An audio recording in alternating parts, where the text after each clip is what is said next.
Pulpy Tamarind Channelக்கு நான் உங்களை வர வைக்கிறேன். இன்றைக்கி நம்ம வடகம் எப்படி பண்ணுறதுன்னு பார்க்கலாம். அதுக்கு தேவை வெந்தயம் 100 கிராம், உரிக்காத பூண்டு சின்ன சின்னதாக நறுக்கியது 250 கிராம், 10 கொத்து கருவேப்பிலை, 100 கிராம் உளுந்து, மஞ்சள் பொடி 50லேருந்து 75 கிராம், ஜீரகம் 100 கிராம், சின்ன வெங்காயம் உரிச்சது 3 கிலோ, கடுகு 100 கிராம், கல்லுப்பு 100 கிராம்.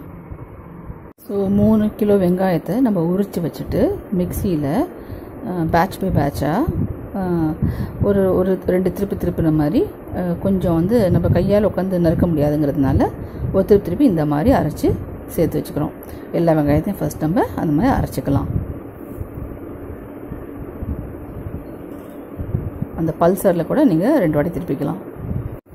இப்போ பாருங்கள், எல்லா வெங்காயத்தையும் அரைச்சாச்சு. அதில் நம்ம சொன்ன மாதிரி 100 கிராம் உப்பு, கல் உப்பு, கடுகு, மெஷரிங் கப் யூஸ் பண்ணிக்கோங்க, இல்லை முதல்ல அளந்து வச்சுருந்தீங்கன்னா அது மாதிரி எடுத்து போட்டுக்கோங்க.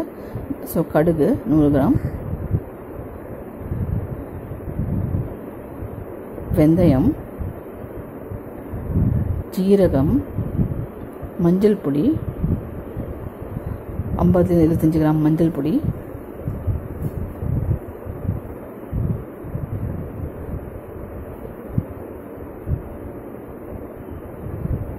ஸோ 3 கிலோ வெங்காயத்துக்கு நம்ம எல்லாத்துலேயும் ஒரு 100 கிராம் போடுறோம். மஞ்சள் பொடி 50-75 கிராம் போடுறோம். பூண்டு வந்து உரிக்காமல், பூண்டு பல் இருக்கு இல்லையா, அது உரிக்காமல், தோல் உரிக்காமல் அதை நம்ம சின்ன சின்னதாக நறுக்கி வச்சுருக்கோம். அது ஒரு 250 கிராம் போடுறோம். ஸோ இப்போ நம்ம வந்து கடுகு போட்டாச்சு, வெந்தயம் போட்டாச்சு, ஜீரகம் போட்டாச்சு. இப்போ அது நறுக்கி வச்ச பூண்டு தோல் உரிக்காமல் அதை போடுறோம். அதுக்கப்புறம் கல்லுப்பும் போட்டாச்சு. கருவேப்பிலை ஒரு 10 கொத்து, அதோட இலையை மாத்திரம் அந்த ஈக்கு எடுத்துகிட்டு இலையை மாத்திரம் உரி போடுங்க.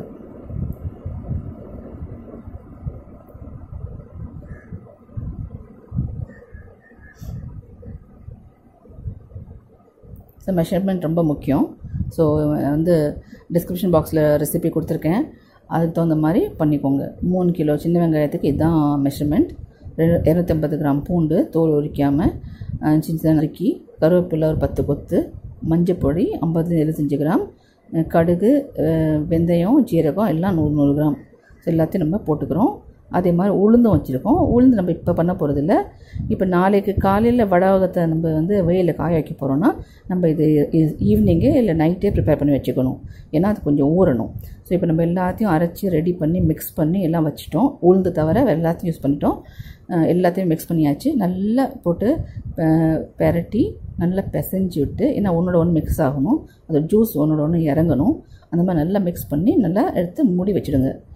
உளுந்து வந்து நம்ம காலையில் ஒரு 7-8 மணிக்கு போய் வடகம் போட போகிறோன்னா ஒரு 6 மணி போல் உளுந்தை வந்து கொஞ்சம் தண்ணியில் ஊற வச்சுட்டு 100 கிராம் உளுந்தை அதுக்கப்புறம் தண்ணி எடுத்துட்டு ஒரு திருப்பு இதே மாதிரி மிக்சியில் திருப்பி போட்டோன்னா அது வந்து இந்த இதில் நல்லா மிக்ஸ் ஆகும். உளுந்தை நம்ம வந்து ஊற வச்சு அப்படியே போட்டுட்டோன்னா அது வந்து மிக்ஸ் ஆகாமல் உதிரியாக நிற்கும். அதனால தான் நம்ம ஒரு திருப்பிட்டு போட்டோன்னா மிக்சியில் அது வந்து எல்லாத்துலேயும் மிக்ஸ் ஆகிடும். அதுக்கப்புறம் உருண்டை பிடிச்சி வெயிலில் வைக்க வேண்டியது தான். அவ்வளோதான் வேலை. ஸோ இது ராத்திரி ஃபுல்லாக அப்படியே இருக்கட்டும்.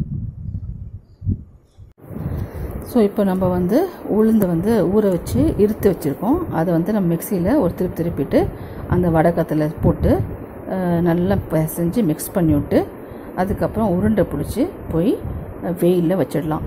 ஸோ இது வந்து ஒரு 10 நாள் ஆகும். இது ஃபஸ்ட்டு டே வந்து இந்த உரிக்கிற வேலை, இந்த பண்ணுற வேலை தான் கொஞ்சம் நேரம் ஆகும். அந்த காலத்தில் வந்து நம்ம பூண்டு வெங்காயம் எல்லாமே கையால் உரித்து கையால் வெட்டி தான் போட்டோம் அருவாமனை வச்சு.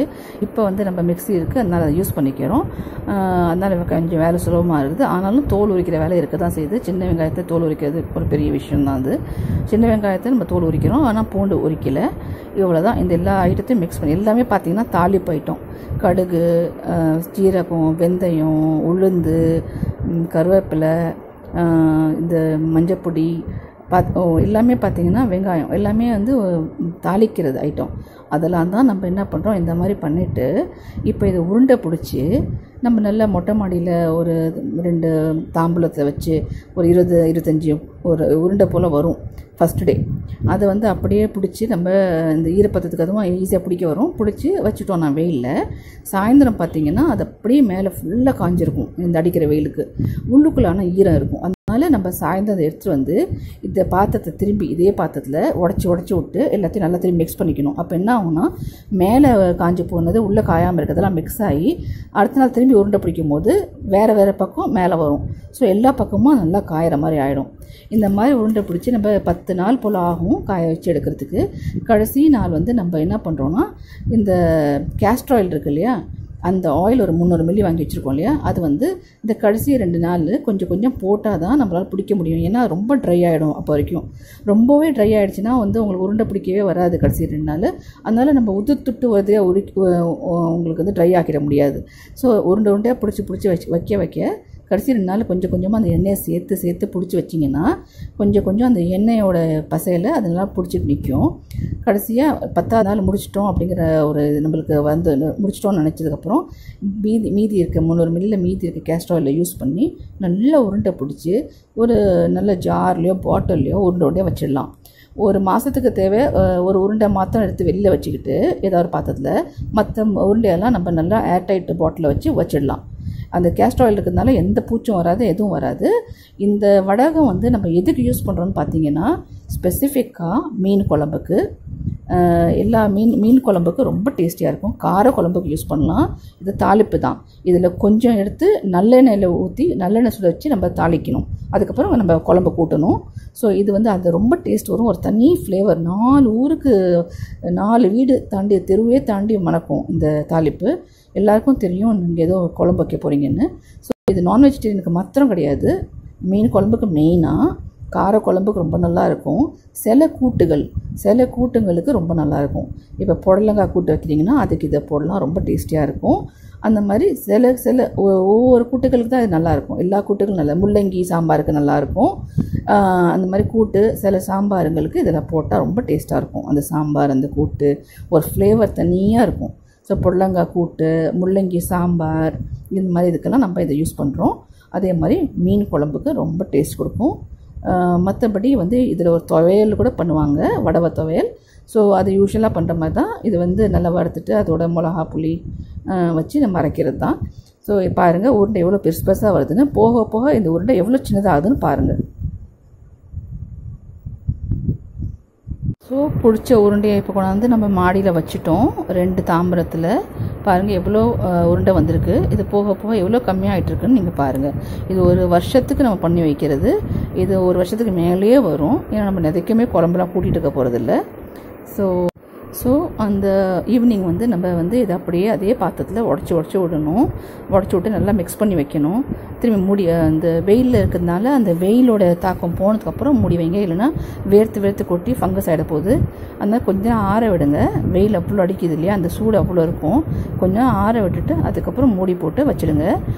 திரும்பி அடுத்த நாள் காலையில் நம்ம திரும்பி உருண்டை பிடிக்கலாம். ஸோ என்ன பண்ணுறோன்னா நம்ம எல்லா பக்கமும் திருப்பி விட்டு அது காய வைக்கிறோம். எந்த பக்கமும் ஈரம் இல்லாமல் பார்த்துக்கிறோம். சுத்தமாக ஈரம் காயவும் கூடாது. ஓரளவுக்கு வந்து அது ஈரம் அந்த பச்சை ஈரம் போயிடணும். ஆனால் அந்த பூண்டோ வெங்காயத்தில் அதோட பேசிக் ஈரம் உள்ளே இருக்க ஈரம் இருக்கணும். ரொம்ப காஞ்சி போச்சுன்னா அப்போ அது சரியாக வராது. அதனால தான் நம்ம உருண்டையாக பிடிச்சி வைக்கிறோம். சும்மா அப்படியே போடலை. அப்படியே போட்டால் ஒரே நாள் அப்படியே காஞ்சி போயிடும். அந்த மாதிரி நம்மளுக்கு வேண்டாம். நம்மளுக்கு வந்து சாஃப்டாக தான் வேணும், ட்ரையாக வேண்டாம். ஸோ இதை வந்து நம்ம ஒவ்வொரு நாளும் இந்த மாதிரி ஈவினிங்கில் உடச்சி விட்டு அந்த வெயிலோட தாக்கம் போகிற வரைக்கும் வெயிட் பண்ணிவிட்டு அதுக்கப்புறம் மூடி வைக்கணும். அடுத்த நாள் காலையில் திரும்பி உருண்டை பிடிக்கணும். இதுதான் ப்ராசஸ். இது ஒரு 10 நாளைக்கு நம்ம பண்ணணும்.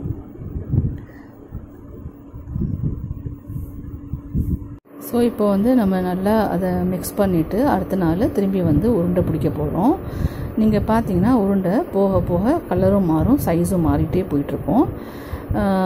இது வந்து இந்த உருண்டை வந்து நம்பர்ஸும் கம்மியாகிட்டே போகும். இப்போ 2 தட்டில் வச்சுருக்கிறது ஒரு தட்டாக மாறி போயிட்டுருக்கும். இந்த பிளாஸ்டிக் பேப்பர் நம்ம ஏன் வைக்கிறோன்னா அந்த கரை ஒன்று படிகிறது. இன்னொன்று வந்து தாம்பரத்தில் ஸ்ட்ரைட்டாக வச்சோன்னா அதில் பிடிச்சிக்கும், அது வந்து வராது. அதனால் இதில் வச்சா நம்ம எடுத்துக்கலாம், ஒரு கத்தியை வச்சு சுரண்டி அதெல்லாம் எடுத்துக்கலாம். அதனால தான் இந்த வீடியோ ஆக்சுவலி வந்து தை மாதத்துக்கு அப்புறமே போட்டாச்சு. நல்லா வெயில் அடிக்கும் போதே போட்டாச்சு. இதையும் வத்தலும் எல்லாத்தையும் போட்டாச்சு. ஆனால் வீடியோங்கிற இந்த வேலையை பண்ணியாச்சு, வீடியோ இதெல்லாம் எடுத்தாச்சு. ஆனால் ஃபைனலாக எடிட் பண்ணி போடுறதுக்கு இவ்வளோ நேரம் ஆயிடுச்சு. இப்போ தான் டைம் கிடச்சிருக்கு அதெல்லாம் பண்ணுறதுக்கு. ஸோ அதனால் லேட் ஆகிடுச்சு. இந்த வடகம் வந்து நம்ம ஆக்சுவலி வருஷத்துக்கு பண்ணுற வேலை. இந்த சம்மர் சீசனில், தட் இஸ் இந்த தை மாதத்துக்கு அப்புறம் இந்த வெயில் நல்லா அடிக்கும் போது வத்தல், வடகம், காய்கறி வத்தல், இந்த கொத்தரங்காய் வத்தல் அப்படிலாம் சொல்லுவாங்க இல்லையா, மோர் மிளகா, புளி மிளகா எல்லாத்தையும் பண்ணுற டைம் இதுதான். வீட்டுக்கு வேணுங்கிற அத்தனை ஐட்டமும் பண்ணி வச்சுக்கிற டைம் இது தான். ஸோ அதை யூட்டிலைஸ் பண்ணிப்பாங்க எல்லார் வீட்லேயுமே வெயில் காலத்தை. ஸோ இந்த வடகம் வந்து நம்ம ஸ்பெஷலாக பண்ணுறது எதுக்குன்னா, ஒன்று மீன் குழம்புக்கு, கார குழம்புக்கு, சில பொரிச்ச கூட்டுக்கு, சாம்பாருக்கு எல்லாத்துக்குமே நல்லாயிருக்கும். நான் சொன்ன மாதிரி முள்ளங்கி சாம்பார், சம்டைம்ஸ் வாழைத்தண்டு சாம்பாரில் கூட போடலாம், புடலங்காய் கூட்டில் போடலாம். அந்த மாதிரி சில பர்டிகுலர் சாம்பாரில் தான் அது நல்லாயிருக்கும், எல்லாத்துக்கும் நல்லா இருக்காது. கத்திரிக்காய் முருங்கைக்காய் கூட்டுக்கு போடலாம், நீங்கள் வந்து கோஸு கூட்டுக்கு கூட போடலாம், ரொம்ப நல்லாயிருக்கும். கோஸு கூட்டுக்கு நல்லாயிருக்கும். அந்த மாதிரி சில கூட்டுங்களுக்கு நல்லாயிருக்கும், சில சாம்பாருக்கு நல்லாயிருக்கும். அந்த மாதிரி இருக்கும். காரக்குழம்பு, பூண்டு குழம்பு, மிளகு குழம்பு எல்லாத்துக்கும் நல்லாயிருக்கும். மீன் குழம்புக்கு கேட்க வேணாம், ரொம்ப சூப்பராக இருக்கும். இது வந்து நம்ம நல்லெண்ணெயை நல்லா சுட வச்சது, அதில் தாளிக்கிறது.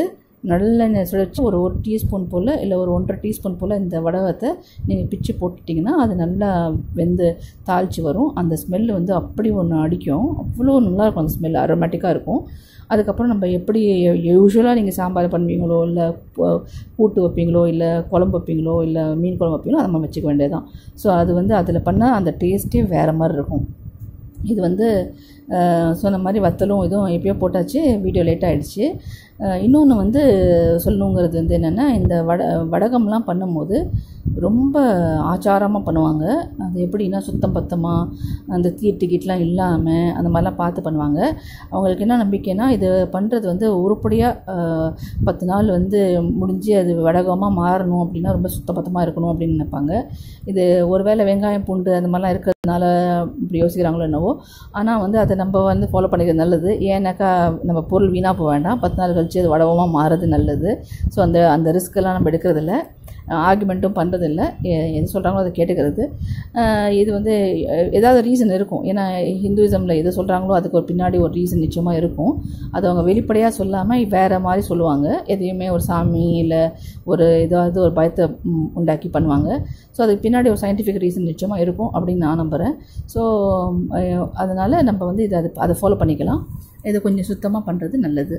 அந்த மாதிரி சமையல்லாம் இல்லாத சமயத்தில் பார்த்து பண்ணுறது நல்லது. ஸோ இது ஒரு இதுதான். அப்புறம் வந்து இது வருஷத்துக்கு பண்ணுறது. நம்ம ஒரு உருண்டை போல் ஒரு மாதத்துக்கு எடுத்து வச்சுக்கிட்டா கூட மற்றதெல்லாம் அழகாக ஏர்டைட் பண்ணி உள்ளே வச்சுக்கலாம். அவ்வளோ நம்ம குழம்போ கூட்டோ சாம்பாரோ அடிக்கடி பண்ண போகிறதில்ல அப்படிங்கும்போது இது அப்படி நிற்கும். இது மோர் தென் 1 இயர் கூட வரும். ஒரு வருஷம் பண்ணுறோம், அது ஒரு 2-3 வருஷம் கூட வரும். அதுக்கப்புறம் நம்ம திரும்பி பண்ணிக்கலாம். மொத்தம் இது 1 in 2-3 years தான் இதை பண்ணுறது. ஸோ இது கடையில் கொடுத்து வாங்கி கட்டு வராது. நம்மளுக்கு இதெல்லாம் வீட்டில் பண்ணால் தான் உங்களுக்கு ஆத்தென்டிக்காக உங்கள் வீடு சுவை போல், உங்கள் வீடு ஹைஜீன் போல் இருக்கும். நம்ம வெளியே வாங்குறது வந்து கடையில் வாங்குறது ரொம்ப கம்மியான கிராம் வந்து ரொம்ப விலை சொல்லுவாங்க. அது நம்மளுக்கு நிச்சயமாக கட்டு வராது. வத்தல் கூட பாருங்கள், வீட்டில் பண்ணால் நம்ம எவ்வளோ வேணாலும் பொரிச்சு சாப்பிட்லாம். ஆனால் வெளியில் காசு கொடுத்து வாங்கி அதை நம்மளுக்கு சாப்பிட்றதுக்கு மனசு கூட வராது.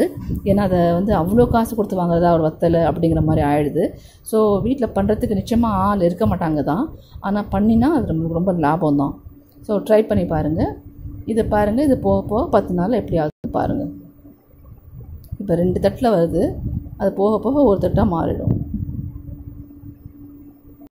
இது 3வது நாள் காலையில், இது 4வது நாள், 5வது நாள், 6வது நாள், 7வது நாள்,